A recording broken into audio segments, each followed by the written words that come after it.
Okay, आज physics में हम लोग एक फार्मूला फाइंड करते हैं और वो फार्मूला जो होगा वो होगा स्पीड ऑफ द वेव।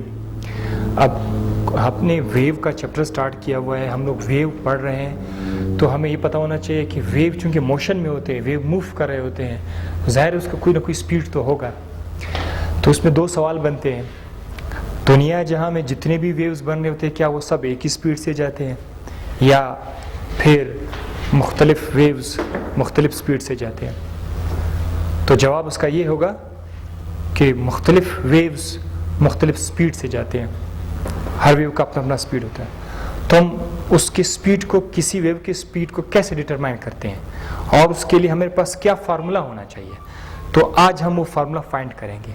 दूसरे अल्फाज में, किसी वेव के स्पीड, फ्रीक्वेंसी और वेवलेंथ में क्या रिलेशन है वो हम फाइंड करेंगे, इनके दरमियान क्या रिलेशन है।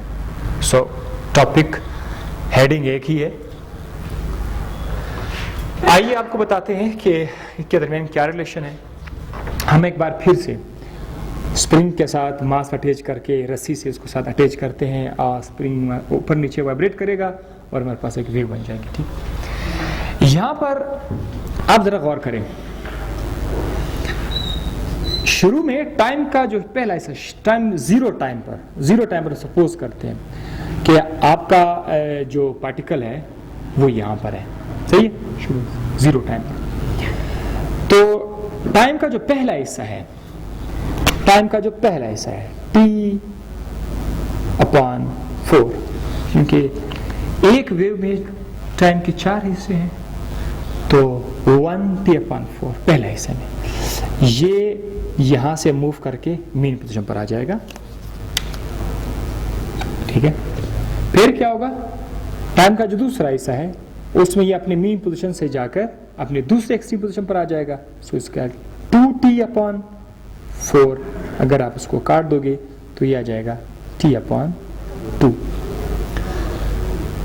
तो फिर क्या होगा, अपने एक्सट्रीम पोजीशन से फिर से ये अपने मीन पोजीशन पर आ जाएगा और ये आ जाएगा 3t/4, इधर आ जाएगा। लास्ट में वापस अपने मीन पोजीशन से वहां पर वापस पहुंच जाएगा जहां से इसने स्टार्ट लिया था। तो 4t/4 या जस्ट 4t/4 काट के सिर्फ t बच जाएगा। तो टाइम का जो आखिरी हिस्सा है उसमें ये आके यहाँ पहुंचेगा। So this is called one vibration. One vibration में आप लोग इन दो पॉइंट्स पर जरा गौर करें। एक पॉइंट अपनी शुरुआत से लेकर यहां तक जब आएगा, जरा गौर से देखें, फासला कितना कवर करेगा।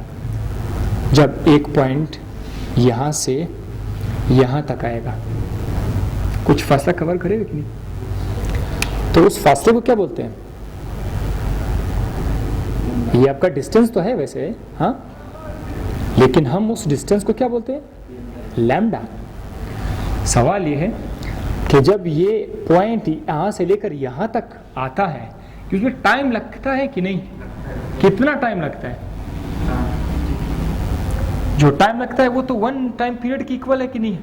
हमने तो पढ़ा था कि जब एक वाइब्रेशन मुकम्मल हो जाता है, उधर जो टाइम होगा उसको हम लोग बोलते हैं टाइम पीरियड।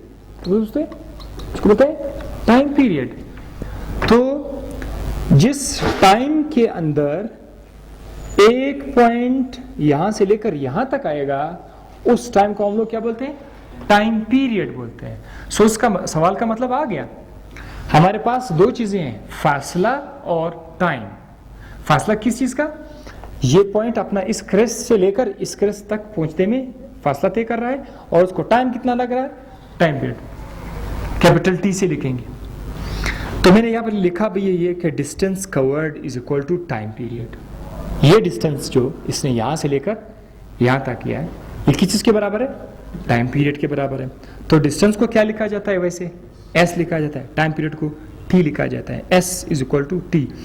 लेकिन हम लोग आज क्या करेंगे? आज हम डिस्टेंस s के बजाय वेवलेंथ लिखेंगे। ठीक है, ये लैम्डा लिखेंगे और टाइम को टाइम लिखेंगे। इसके साथ हम लोग सेकेंड लॉ ऑफ मोशन की तरफ, सेकेंड इक्वेशन ऑफ मोशन की तरफ जाते हैं, जहाँ पर s is equal to velocity multiply by time. ये रिलेशन आपको याद होगा।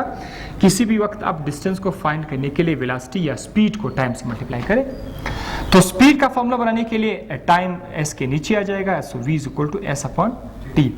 यही फार्मूला हम यहाँ पर भी देखेंगे, v is equal to s upon t. Speed को फाइंड करने के लिए हमारे पास डिस्टेंस भी है और टाइम भी है। s की जगह क्या लिखेंगे, लैम्डा अपॉन टी। अब लैम्डा अपॉन टी में लैम्डा के सामने 1 लिखा जा सकता है, सही, 1। तो ये 1 अपॉन टी है ना, 1 अपॉन टी किस चीज के बराबर है, f के बराबर है, फ्रीक्वेंसी के बराबर है। तो अगर मैं 1 अपॉन टी की जगह f लिखूं तो हमारे पास बनेगा v is equal to lambda f। Lambda तो पहले से था, 1 अपॉन टी की जगह क्या है, f है, v is equal to f lambda.